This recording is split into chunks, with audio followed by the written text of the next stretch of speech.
In this video, I'm gonna give you 4 ways on how to be miserable. Hey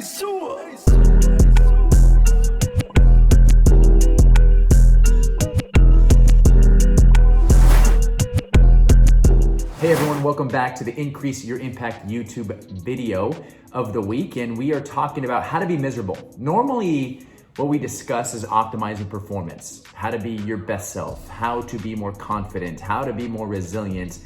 And this week, I'm taking a little bit of a different approach. We're gonna go the opposite. We are going to invert the strategies we normally talk about and look at it from a different view, the complete opposite view. And I'm talking about how to be miserable. But before we get into that, please hit the like, subscribe, and the bell so you know when the next video comes out. What I'm going to be pulling from is a book called Seeking Wisdom. Great book. It's by Peter Bevelin. It's from Darwin to Charlie Munger. Some really good stuff out there. And it's not a very popular book, but it has a lot of great wisdom in it.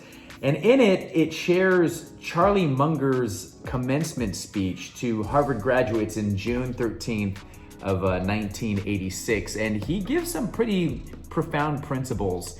Now, for those of you who don't know, Charlie Munger is the right-hand man for Warren Buffett, one of the richest men in the world. And I just love how they take these concepts and make them so simple. So we're gonna get into it. 4 principles on how to live a miserable life. So principle number 1, the first thing he shares is, if you want to be miserable, be unreliable.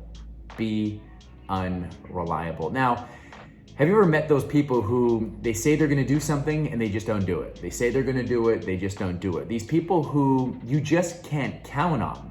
One of the key components to building confidence is reliability. Keeping your promises to yourself. Doing what you say you're going to do. The reason a lot of people are miserable is because it's not that they're not keeping promises to other people. It's that they're not keeping promises to themselves. Now I want to ask you watching this, how good are you at keeping promises to yourself? Now we have something called the present bias, which is we make all of these big plans, we make a big deal out of the future, what we're going to do, what we're going to accomplish. And once we get into the weeds, or once our plans, we come face to face with our plans, these things that we say we're gonna do in the future, once tomorrow shows up, we don't do them. It's because we don't account for our laziness. We don't account for our patterns. We don't account for our biases. And so we set up these great plans and then we don't execute. And then we do it again and again and again. And then we absorb the identity that we're not someone who follows through with our plans. And so one way to combat this is to focus on consistency over intensity. Take into consideration your future self. Take into consideration your busy schedule. Take into consideration that you don't know exactly how you're going to feel in the future. And so set yourself up for success. Give yourself low-hanging fruit so that you actually can execute on the things that you say you're going to do. If you want to be miserable, be unreliable. The second thing Charlie Munger says on how to be miserable is to learn everything yourself. Now, at first you might be thinking, what does that even mean? What he's referring to in the speech is that you don't have to just take your own experiences and learn from them. You don't have to just learn from your own success and your own failures. You're only one person. And you only have your own perspective and your own experiences. If you want to be miserable, stay focused on yourself. However, the antidote to this is to look around you. Don't just learn from your own failures. Learn from the failures of your friends. Learn from the failures of your neighbors. Learn from the failures of your teammates, of the greats that are out there. Not only learn from their failures, but also learn from their successes. It's very easy to get caught up in the comparison game. And when someone else succeeds, we all of a sudden believe that we are a failure because we've been doing it longer, or we work harder, or we're smarter, stronger, better than that person, but they're getting better outputs. They're getting better results, and therefore we start beating up on ourselves. Pump the brakes on that mindset.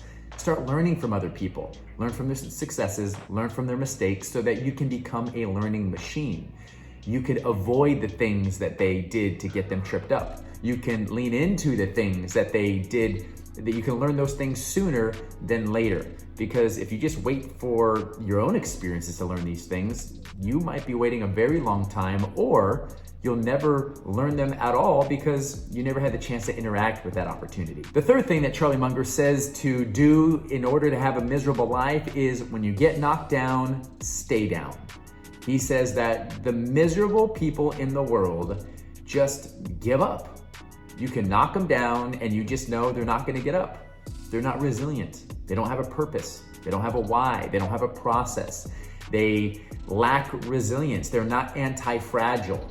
They're not willing to get back up because they're embarrassed. They think if they fail one time, their failure is not an event, it's an identity. It defines who they are. Once again, going back into the anecdote of it is get up, a better version of yourself. Now, getting knocked down, depending on how high you climb and how far you fall from and how hard you get hit, yeah, you're gonna be rocked a little bit. Your ego might be rocked. Your body might be rocked. You might lay on the ground a little bit. You might be bloody. You might be sweaty. You might be embarrassed. You very well might be embarrassed, and that's life, and that happens. It's embarrassing to fail, especially on the public stage with everybody watching, with thousands and thousands of people watching. However, the key to being happy is to getting up. And going back to what we talked about in the last one is to learn from your failings, learn from what you did wrong, and also catch yourself winning. You didn't do everything wrong, and then get back up and do it again. Get knocked down and then get back up and do it again. Get knocked down and get back up and do it again. And you're going to see that the more accustomed you get to getting back up, it's all of a sudden going to be a reflex of yours. It's kind of like Rocky. I don't know if you've ever seen any of the Rocky movies. If you haven't, go watch some of the Rocky movies. And one of the things that separates Rocky Balboa from Mr. T, the Russian, or whoever he fights, is his ability to just get up. The man gets knocked down over and over and over again, and then he gets back up. And so that is a trait that you can cultivate. It's a trait that you can develop. It's a skill that you can learn. But the only way to learn it is not from reading, not from listening to podcasts, not from watching YouTube videos. It's from actually doing it. It's getting back up and rolling. And the last thing that Charlie Munger says on how to be miserable is to lack curiosity.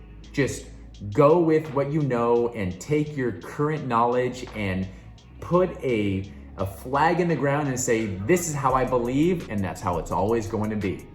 I'm not going to change. Now, the problem with that is while you sit there defending your beliefs and defending the way you do things, lacking curiosity, you're going to be passed up. You're going to be passed up by people who are learning, who are growing, who are cultivating the growth mindset.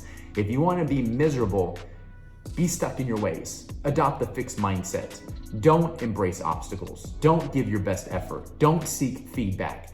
Be jealous and envious by the success of others. Don't learn from your failures. That's the key to being miserable. Now, the opposite, if you want to be opposite of miserable, if you want to be happy, if you want to grow, if you want to thrive, do the opposite.